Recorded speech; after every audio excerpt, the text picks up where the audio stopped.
Welcome to ఏటీ Telugu news. నా పేరు సుధా. బులెటిన్లో ముందుగా హెడ్లైన్స్.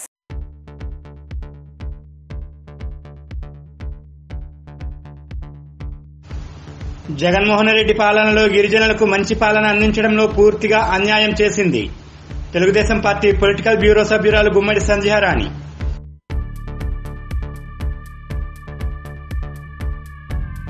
పన్నెండు గంటల పాటు నిర్విరామంగా 22 భారతీయ భాషల్లో 132 పాటలు పాడి గిన్నిస్ రికార్డు సొంతం. త్రినాథరావును అభినందించిన పలువురు సంగీత ప్రియులు.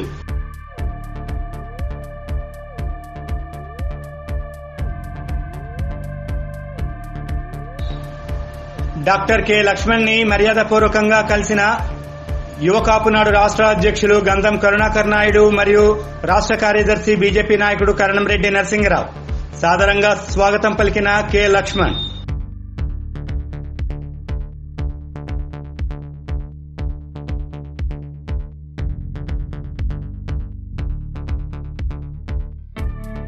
శ్రీ సత్యసాయి జిల్లాలో విషాదం.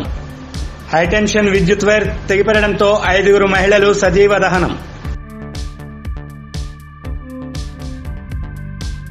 ఏజెన్సీ ప్రాంతాల్లో సమస్యలపై దృష్టి సారిస్తున్న టీడీపీ గిరిజన గ్రామాలలో గిరిపుత్రులు ఎదుర్కొంటున్న సమస్యలపై అధ్యయనం చేసేందుకు సిద్దమవుతుంది. వాటిని గుర్తించేందుకు 6 గిరిజన నియోజకవర్గాలకు చెందిన నేతలు విశాఖ తెలుగుదేశం పార్టీ కార్యాలయంలో సమావేశాన్ని నిర్వహించారు.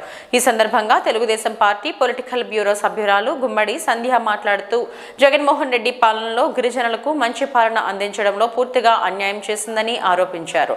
తాజాగా ప్రకటించిన అమ్మఒడి పథకంలోకి గిరిజనులకు మొండి చేయి చూపించారని, గిరిజన ప్రాంతాల్లో పాఠశాలను ఐక్యం చేయడం వలన గిరిజన ప్రాంత పిల్లలు విద్యకు దూరం అవుతున్నారని ఆవేదన వ్యక్తం చేశారు. గత ప్రభుత్వాలు గిరిజనులకు అందజేసిన పథకాలను ప్రస్తుత ప్రభుత్వం రద్దు చేసి గిరిజనులకు తీరని అన్యాయం చేసిందని అన్నారు. ఈ సమావేశంలో రాష్ట్ర ఎస్సీ సెల్ పర్యవేక్షకుడు మొహమ్మద్ నజీర్, మాజీ మంత్రి కీడారి శ్రావణ్, రాష్ట్ర ఎస్సీ సెల్ అధ్యక్షుడు దున్నదొర తదితరులు హాజరయ్యారు. తల్లులకి అమ్మఒడి అందలేదు. 83 లక్షల మంది పిల్లలు అమ్మఒడికి అర్హులైతే అందులో కేవలం 42 లక్షల మందికే ఇచ్చారు. గతసారి 42,52,000 మందికి ఇస్తే ఇప్పుడు 42 లక్షల మందికి ఇస్తే 52,000 మందికి అన్యాయం జరిగింది. అందులో ఎక్కువగా పేద మహిళలు, ఎస్టీ ఎస్సీలు ఎక్కువ కనిపిస్తున్నారు. ఎందుకంటే వీళ్ళు ఒక పనికిమాలిన ఒక పథకం పెట్టారు. ఏంటంటే పాఠశాలను మర్చి చేశారు. అవి చేయడం వల్ల హిల్టాప్ ఏరియాలో కానీ గిరిజన గ్రామాల్లో కానీ పిల్లలు స్కూల్కి వెళ్ళాలంటే చాలా దూరం అవుతుంది. దానివల్ల డ్రాప్ అవుట్స్ పెరుగుతున్నారు. సహజంగానే చిన్నపిల్లలు స్కూల్కి వెళ్ళరు. గిరిజన ప్రాంతాల్లో అయితే స్కూల్కి వెళ్ళడానికి చాలా ఇబ్బంది పడతారు. అట్లాంటి దగ్గర స్కూల్స్ మర్చి చేయడం వల్ల పిల్లలు స్కూల్కి వెళ్ళడం లేదు. పోనీ చిన్నపిల్లలు ఏదైనా భోజనంకి ఆశపడి వెళ్తారు అంటే గిరి గోరుముద్దలను చంద్రబాబు నాయుడు గారు పెట్టిన ప్రోగ్రాం తీసి పడేశారు. ఈరోజు అక్కడ భోజనం కూడా అరకొరగా ఉంది. ఏదైనా ఎక్కడైనా ఎవరైనా ఎదిరిస్తే ఎదురుదాడి చాలా దారుణంగా ఉంది. ఎంత దారుణంగా ఎదురుదాడి ఉందంటే నేను ఒకసారి మాట్లాడాను అనుకోండి, నన్ను ఒక ఎస్టీలో తిట్టేస్తారు. ఒక దళిత మహిళలు ఎవరైనా, ఇప్పుడు ఉదాహరణకు అనిత గారు మొన్న మాట్లాడారు, ఆవిడ్ని ఎవరో ఒక దళితులతో తిట్టేస్తారు. అంటే ఏమిటి ఆ సంస్కృతి? అంటే ఒక మహిళను మాట్లాడే పద్ధతి అదేనా? అంటే ఇప్పుడు మమ్మల్ని మాట్లాడితే అంటే అలా అయితే పర్వాలేదు, ఒక బీసీలు అయితే అట్రాసిటీ కేసులు అవుతాయి కాబట్టి మమ్మల్ని మాతో తిట్టించుకోవడం. ఈ సంస్కృతి అసలు ఎక్కడి నుంచి వచ్చింది? మీరు బయట ఇలాగే బిహేవ్ చేస్తున్నారు, అసెంబ్లీలోనే ఇదే బిహేవ్ చేస్తున్నారు. సాక్షాత్తు ముఖ్యమంత్రి ఏంటండి ఇవి? నాకు అర్థం కాదు. ఏంటి ఆ దరిద్రం? ఆ జబ్బేంటండి ఆయనకి? అంటే అదేనా పద్ధతి? మేము ఏదైనా ఒకటి మాట్లాడి రోడ్డు మీదకి వస్తాము అంటే అయ్యయ్యో ఇక్కడ మీకు ఆటంకం అయిపోతుంది, మొత్తం జనాలందరికీ ఇబ్బంది అయిపోతుంది అంటున్నారు. మీరు మాత్రం ఇష్టం వచ్చినట్టు మీటింగ్లు పెట్టుకోవచ్చు, మీరు ర్యాలీలు తీసుకోవచ్చు. అసెంబ్లీలో ఏదైనా అబద్ధం అనే పదం వాడకూడదు. వాడితే అది వెంటనే ఇలా సత్య దూరం అనాలి, అబద్ధం అనకూడదు. అలాంటిది రాష్ట్రంలో గిరిజన జాతి నలుమూలల విస్తరించినటువంటి గిరిజన జాతిని ఏకం చేస్తూ ప్రభుత్వం చేస్తున్నటువంటి అరాచక పరిపాలన ఏదైతే ఉందో అదేవిధంగా గిరిజన సోదరు ప్రతిభకు అవరోధాలు అడ్డం కాదని పలువురు రుజువు చేస్తుంటే మరికొంతమంది వారిలో ఉన్న నైపుణ్యంతో గిన్నిస్ రికార్డ్ కోసం సంకల్పిస్తున్నారు. ఎంటీఆర్ సాంగ్స్ ఆర్గనైజేషన్ ఆధ్వర్యంలో త్రినాథరావు సారథ్యంలో 12 గంటల పాటు నిర్విరామంగా 22 భారతీయ భాషల్లో 132 పాటలను పాడి గిన్నిస్ రికార్డు కోసం ప్రయత్నాలను ముమ్మరం చేస్తున్నారు. విశాఖలో హోటల్లో జరిగిన కార్యక్రమానికి నగరంలోని సంగీత ప్రేమికులు, సింగర్స్ తరలివచ్చి త్రినాథరావు ప్రయత్నాన్ని అభినందించారు. ఇప్పటికే పలుమార్లు రికార్డులు నెలకొల్పిన త్రినాథరావు ఈ ఘనతను సునాయాసంగా సాధిస్తారని ఆశించారు. ఈ సందర్భంగా త్రినాథరావు మాట్లాడుతూ విశాఖ నగర కీర్తిని ప్రపంచ పటంలో నిలబెట్టాలనే ధ్యేయంతోనే ఈ ప్రయత్నం సాగిస్తున్నట్లు తెలిపారు. ఈ కార్యక్రమంలో చిన్న తిరుమలరావు, ఏడీసీపీ మొహమ్మద్ ఖాన్, జేఎంఆర్ నెహ్రూ, ఉండవల్లి సుజాత తదితరులు పాల్గొన్నారు. దీనికంటూ ఒక 70 మంది సింగర్స్ వచ్చి పాడుతున్నారు. 130 పాటలు పాడుతున్నారు. తర్వాత ఇందులో ఏంటంటే the first time in Indian presentation అండి. 22 official language in one stage one singer. It's a one record of the Indian. So ఇలాంటి ప్రోగ్రామ్ ఇదివరకు ఎక్కడ జరగలేదు. ఇదే ఫస్ట్ టైం జరుగుతుంది. దాంతోపాటు నేను 500 ఇంటర్నేషనల్ లాంగ్వేజ్ వరకు నేను పాడుతానండి. సో అవి నేను గిన్నిస్ బుక్ రికార్డుకి అప్లై చేస్తాను. అది డిసెంబర్లో రిజల్ట్ వస్తుందండి. వాళ్ళు నాకు నోటీస్ పంపారు. సో నాకు ఇన్ని భాషల్లో నేను పాడడం వల్ల ఏంటంటే నా యొక్క ప్రోగ్రాంలో నేను అన్నీ కన్విన్స్గా పాడుతున్నానండి. నా యొక్క ప్రోగ్రాంకి ఈ అందరూ సింగర్స్ కూడా కొత్త పాటలతోనే పాడుతున్నారండి. ఈ కార్యక్రమాన్ని నేను ప్రతి సంవత్సరం చేస్తుంటాను. సో ఈ కార్యక్రమానికి వచ్చిన వాళ్ళందరికీ నేను ధన్యవాదాలు తెలుపుకుంటున్నానండి. బేసిక్గా నేను కన్స్ట్రక్షన్ అండ్ బిల్డర్ అండి. నా పేరు ఎం త్రినాథరావు. నేను ఏంటంటే యాజ్ ఎ సింగింగ్ నా హాబీ. ఆ హాబీ మీద నేను వరల్డ్ రికార్డు ఒక 5 రికార్డులు బ్రేక్ చేద్దామని నేను ఈ పాటల దీంట్లోకి వచ్చానండి. సో నెక్స్ట్ అది రిజల్ట్ వస్తే మనం తెలుగుగా వైజాగ్ నుండి మన ప్రపంచాన్ని శాసించవచ్చు. ఇన్ని భాషల్లో పాడే వ్యక్తి ఒక వైజాగ్లో ఉన్నాడని. సో రేపు మనకి వైజాగ్ అనే తెలుగుడికి ఇండియా మొత్తం వరల్డ్ మ్యాప్లో నేను కనిపిస్తాను అని అనుకుంటున్నాను. సో ఆ రిజల్ట్ నాకు వేగంగా వస్తే నా యొక్క గోల్ తీరుతుందండి. సో ఈ ఛానల్ వారికి ధన్యవాదాలు తెలుపు. రాజ్యసభ ఎంపీ మరియు ఓబీసీ మోర్చా జాతీయ అధ్యక్షులు డాక్టర్ కె లక్ష్మణ్ని తెలంగాణ రాష్ట్రం Hyderabad RTC cross road Ashok నగర్లో ఆయన నివాసంలో మర్యాదపూర్వకంగా కలిసిన రాష్ట్ర యువ కాపు నాడు అధ్యక్షులు గంధం కరుణాకర్ నాయుడు, రాష్ట్ర కార్యదర్శి మరియు బీజేపీ నాయకుడు కరణం రెడ్డి నరసింగరావు, కాపు సంఘం నాయకుడు మరియు ఎన్ఎఫ్డిబి మెంబర్ సిరిసపల్లి నూకరాజు తదితరులు. ఈ సందర్భంగా నరసింగరావు మాట్లాడుతూ ఇటీవలే నూతనంగా రాజ్యసభ ఎంపీ అయిన శుభ సందర్భంగా ఆయనను మర్యాదపూర్వకంగా కలిసి శుభాకాంక్షలు తెలిపామని చెప్పారు.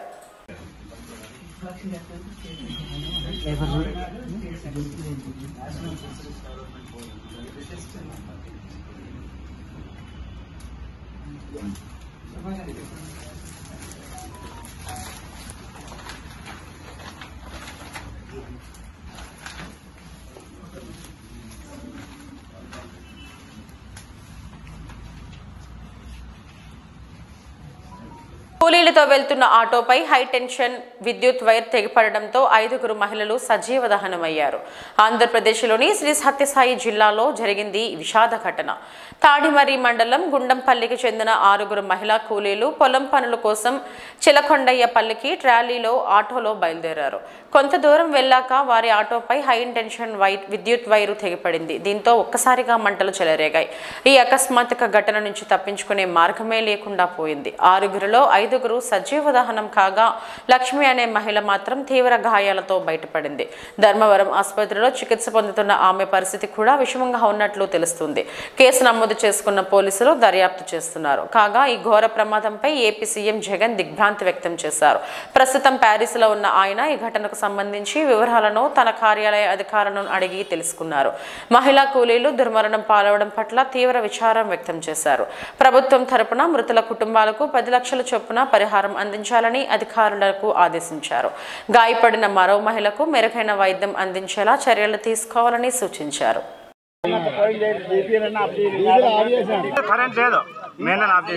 కరెంట్ ఊర్లో లేదంటన్నా ఏం చేసే దీన్ని ఆఫ్ చేయండి. ఆఫ్ చేస్తే ఆటో మీద పడింది.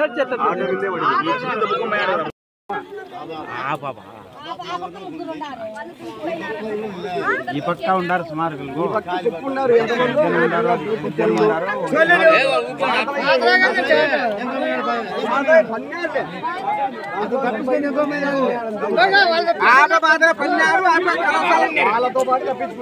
వీళ్ళు కూడా పక్క పాపి తప్పించుకున్నట్టుంది ఆ పాపి తప్పించుకున్నట్టుంది పక్క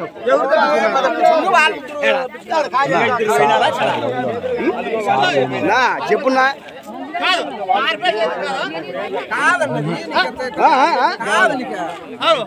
హలో డీజిల్ అంతా ఇదే కదా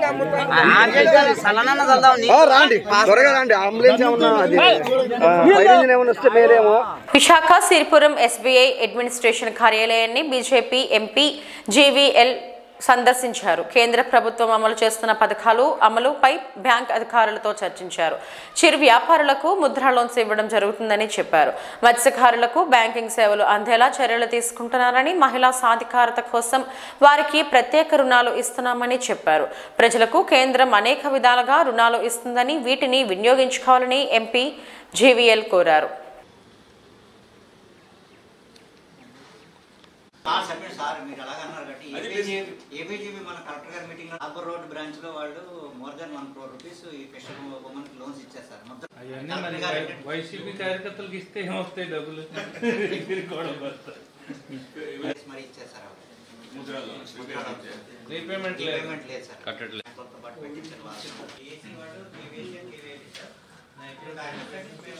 టోటల్లో ఒకసారి కనుక రిఫ్లెక్ట్ అయిపోతే automatically bankers are no one negligence is required. Wherever they are going, sir, I am already applying in PME. This is the unit I want.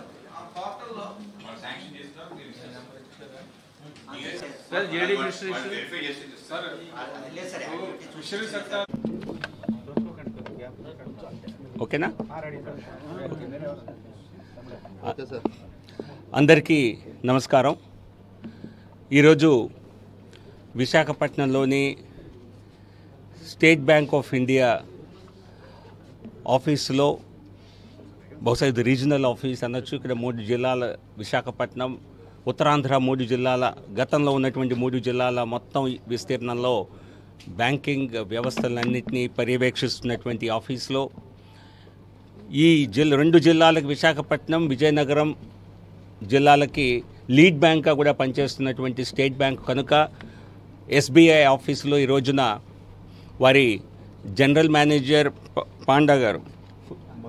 మన్మయ్ panda గారు డీజీఎంగా ఇక్కడ బాధ్యతలు నిర్వహిస్తున్నారు.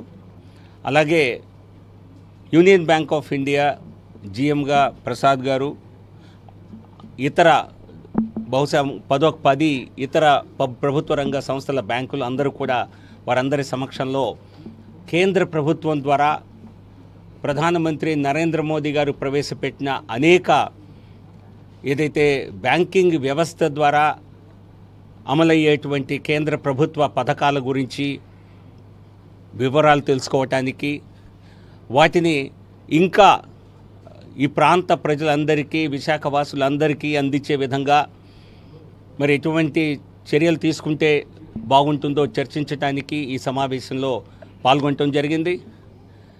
ఈ సమావేశంలో అయ్యేటువంటి ప్రధానమంత్రి ముద్రా యోజన పథకం, ప్రధానమంత్రి స్వనిధి పథకం, స్వనిధి కింద మరి వేలాది మంది, రాష్ట్రంలో లక్షలాది మందికి స్ట్రీట్ వెండర్స్కి మరి ఆర్థిక రుణాల అందజేత చేయటం జరిగింది. వారందరూ చెల్లించడమే కాకుండా 50,000 వరకు ఇప్పుడు రుణ సదుపాయం పొందేదానికి వారందరికీ ఇప్పుడు వెసులుబాటు కలిగింది. అలాగే ఇతర పథకాలు, ప్రధానమంత్రి ఎంప్లాయ్మెంట్ ప్రోగ్రామ్ కానివ్వండి, స్టాండప్ ఇండియా కింద ₹1 కోటి వరకు ఎస్సీ ఎస్టీ మహిళా ఎంటర్ప్రెన్యూర్స్కి ఇచ్చేటువంటి రుణ సదుపాయం కానివ్వండి, అలాగే మత్స్యకారులకి. మాజీ మంత్రి, విశాఖ ఉత్తర నియోజకవర్గ శాసనసభ్యులు గంటా శ్రీనివాసరావు బుధవారం విశాఖ ఉత్తర నియోజకవర్గ నాయకులు మరియు కార్యకర్తలు పరవాడ మండలం కొండకర్ల గ్రామంలో నిర్వహించిన ఆత్మీయ సమావేశంలో ముఖ్య అతిథిగా హాజరయ్యారు. ఈ సందర్భంగా విశాఖ ఉత్తర నియోజకవర్గ నాయకులు ఆత్మీయ సమావేశం ఏర్పాటు చేసినందుకు అభినందనలు తెలియజేశారు. మండలంలో ఉందో వాళ్ళ విలేజ్ ఒక దత్తత ప్రోగ్రాం పెట్టి ఈ లాలంకోడూరు గ్రామం ఇలా గంటా శ్రీనివాసం దత్తత తీసుకుంటుందని చెప్పి ఆ రోజు చెప్పి ఒక ప్రోగ్రాం పెట్టి నాకు ఇక్కడ ఒక సంబంధం ఆ రోజు తను ఏర్పాటు చేశాడు.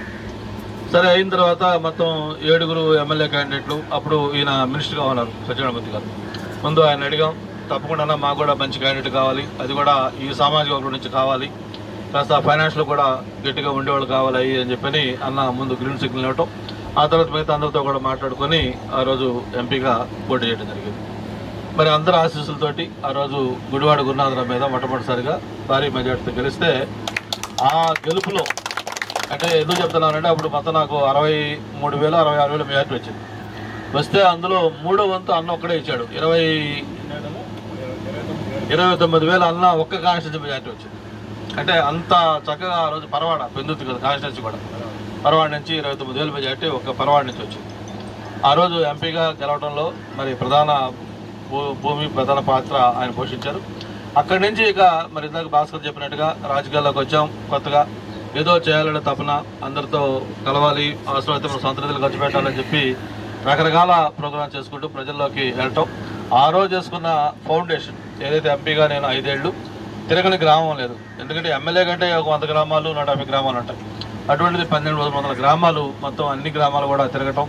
వాళ్ళకి ఏ చిన్న కష్టం వచ్చినా ఇంకోటి వచ్చినా కూడా వాళ్ళ కుటుంబ సభ్యులలాగా ఉండి దాన్ని చేసుకోవడం, ఒక మంచి ఫౌండేషన్ వేసుకోవడంతో ఆ తర్వాత మనం ఎక్కడ ఎమ్మెల్యేకి వెళ్ళినా లేకపోతే ఇంకో దానికి పోటీ చేసినా కూడా అది మనల్ని గెలిపిస్తూ వచ్చింది. అయితే ఇక్కడ నేను మీ అభిమానం చూస్తూ ఉన్నాను. యాక్చువల్గా ఇందాక మంచాల నాయుడు అలాగే శ్రావణి మిగతా చెప్పినట్టుగా రకరకాల ఇబ్బందులు మీరు పడ్డారు. Vizag goods transport and truck supplies association నూతన కార్యాలయాన్ని గాజువాక 100 ఫీట్ రోడ్లో కమలాపురం ఎమ్మెల్యే రవీంద్రనాథ్ రెడ్డి, గాజువాక ఎమ్మెల్యే తిప్పల నాగిరెడ్డి చేతుల మీదుగా ప్రారంభించారు. ఈ సందర్భంగా వారు మాట్లాడుతూ ఈ యొక్క VGTSA కార్యాలయం గాజువాకలో ఏర్పాటు చేయడం చాలా సంతోషకరమని, ఇక్కడ అనేక పరిశ్రమలు ఉన్నాయని, నిత్యం లారీలు తిరిగే ప్రాంతం కనుక ఇటువంటి అసోసియేషన్లు ఉండాలని ఆయన అన్నారు. ఇప్పటి వరకు ఈ అసోసియేషన్లో 100 మంది వరకు సభ్యత్వం తీసుకున్నారని, ఇంకా ముందుకి ఈ అసోసియేషన్ అభివృద్ధి చెంది రాష్ట్ర వ్యాప్తంగా అన్ని జిల్లాల్లో ఈ VGTSA కార్యాలయాలు ఏర్పాటు చేయాలని ఆయన అన్నారు. ఈ కార్యక్రమంలో శ్రీ కృష్ణారెడ్డి, గణేష్ రెడ్డి, జ్యోతిరెడ్డి మరియు లారీ ఓనర్స్ సంఘాల నాయకులు పాల్గొన్నారు. ఆఫీస్ ఓపెనింగ్ కి మన గౌరవ శాసనసభ్యులు కమలాపురం శాసనసభ్యులు మన రవీంద్రనాథ్ రెడ్డి గారు, మన గాజువాక శాసనసభ్యులు నాగిరెడ్డి గారు ఇద్దరు కూడా చీఫ్ గెస్ట్గా వచ్చి ఓపెన్ చేయడం చాలా సంతోషకరంగా ఉందండి. VGTSA ఓపెన్ చేసిన ఈరోజు 100 మందికి మెంబర్షిప్ సర్టిఫికెట్లు అనేది అందజేయగలుగుతున్నామండి. ఇంకా ఎవరైనా మెంబర్షిప్లు ఆసక్తికరంగా ఉంటే కనుక మేము వాళ్ళకి అందుబాటులోకి వచ్చి అందజేయగలమని తెలియజేసుకుంటూ మా అతిథిని మాట్లాడాల్సిందిగా కోరుతున్నాం. కాలం మారుతూ వస్తుంది, ఏళ్లు గడుస్తున్నాయి. అనేక రంగాల్లో దేశాలు, రాష్ట్రాలు, నగరాలు అంచెలంచెలుగా అభివృద్ధి పదంలో ముందుకు పోతున్నాయి. మనిషి మేధాశక్తితో ప్రపంచాన్ని జయించే స్థాయికి ఎదుగుతున్నాడు. సూర్యోదయం దగ్గర నుంచి సూర్యాస్తమయం వరకు మానవుడికి కావలసిన అన్ని అవసరాలు తీరడానికి అనేక సాధనాలు అందుబాటులోకి వచ్చాయి. మనిషి ఎంత దూరంలో ఉన్నా ఒక్క ఫోన్ కాల్ చేసి మాట్లాడుకునేంత 4G, 5G సౌకర్యం కూడా అందుబాటులోకి వచ్చేసింది. కానీ ఆ గ్రామంలో మాత్రం ఎవరికి అనారోగ్యం కానీ ప్రాణాపాయం కానీ వచ్చిందంటే ఆసుపత్రికి వెళ్లేలోపు ప్రాణాలు గాల్లో కలిసిపోవచ్చు. సమయానికి వైద్యం అందే పరిస్థితి లేదు. అటువంటి గ్రామాలు ఇంకా తెలుగు రాష్ట్రాల్లో అనేకం ఉన్నాయి. తాజాగా అల్లూరి సీతారామరాజు జిల్లా గూడెం కొత్తవీధి మండలంలోని పనసలొద్ది గ్రామానికి చెందిన లోచరి ఎస్తేరు నిండు గర్భిణి. గ్రామస్తులు, కుటుంబ సభ్యులు ఆమెను ఆసుపత్రికి తరలించేందుకు సుమారు 2 కిలోమీటర్ల దూరం ద్విచక్ర వాహనంపై తీసుకుని వెళ్లి అక్కడ అంబులెన్స్ లోకి ఎక్కించడం జరిగింది. దీనికి కారణం ఆ గ్రామంలో ఇప్పటికీ అంబులెన్స్ వెళ్లే అవకాశం లేకపోవడమే. ఇప్పటికైనా నాయకులు, అధికారులు చొరవ చూపి ఆ గ్రామంలోకి రోడ్డు వేయిస్తే బాగుంటుందని పలువురు అభిప్రాయపడుతున్నారు.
అక్కడ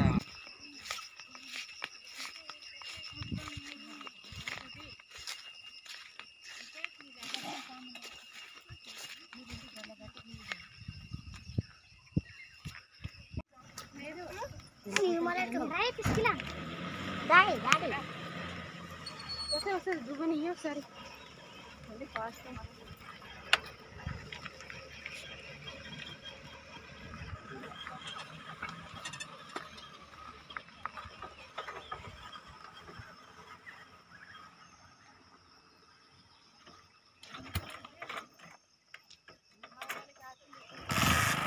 కాకతీయుల కళాదర్పణం పురాతన కూసుమంచి శివాలయంలో బుధవారం అర్ధరాత్రి చోరీ జరిగింది. ముందు గేటు పడగొట్టి గర్భగుడి ముందు ఉన్న హుండీని దుండగులు ఎత్తుకెళ్లి గుడి వెనుక భాగంలోని హుండీని పగలగొట్టారు. అందులో ఉన్న డబ్బులను తీసుకుని పరారైనట్లు దేవాలయ అర్చకులు దేవులపల్లి శేషగిరి శర్మ తెలిపారు. ప్రతిరోజులాగే ఉదయం పూజ చేసేందుకు ఆలయంకు రాగా తలుపులు పగిలిపోయి ఉన్నాయని, హుండీ లేకపోవడంతో పోలీసులకు దేవాదాయ శాఖ అధికారులకు సమాచారం అందించానని తెలియజేశారు. సమాచారం అందగానే కూసుమంచి ఎస్ఐ సందీప్ సంఘటనా స్థలానికి చేరుకొని పరిశీలించారని, మా ఫిర్యాదు మేరకు కేసు నమోదు చేస్తున్నట్లు తెలిపారు.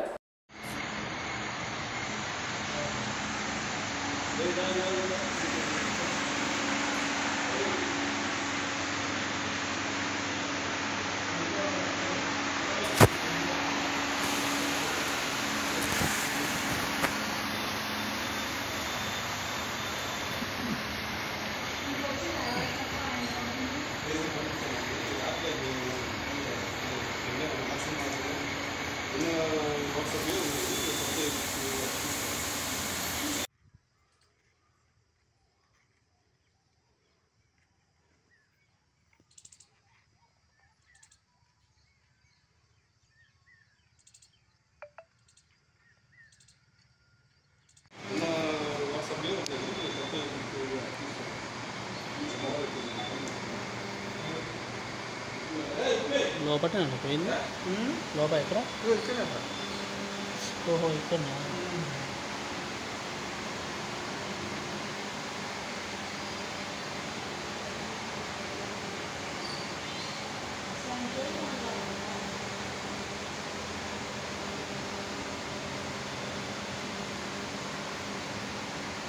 జూలై 1న మహబూబాబాద్ జిల్లా కేంద్రంలో జరిగే జాతీయ సభలకు ఉమ్మడి ఖమ్మం జిల్లాలో ఉన్న లంబాడి బిడ్డలందరూ తరలి రావాలని లంబాడి హక్కుల పోరాట సమితి జాతీయ అధ్యక్షుడు డాక్టర్ తేజావత్ బెల్లాయ నాయక్ కోరారు. ఖమ్మం ప్రెస్ క్లబ్ లో ఏర్పాటు చేసిన విలేకరుల సమావేశంలో ఆయన మాట్లాడుతూ గిరిజన హక్కుల కోసం అహర్నిశలు కష్టపడి పనిచేస్తున్న లంబాడి హక్కుల పోరాట సమితి జాతీయ ఆవిర్భావ దినోత్సవ సభను మహబూబాబాద్ లో ఏర్పాటు చేస్తున్నట్లు తెలియజేశారు.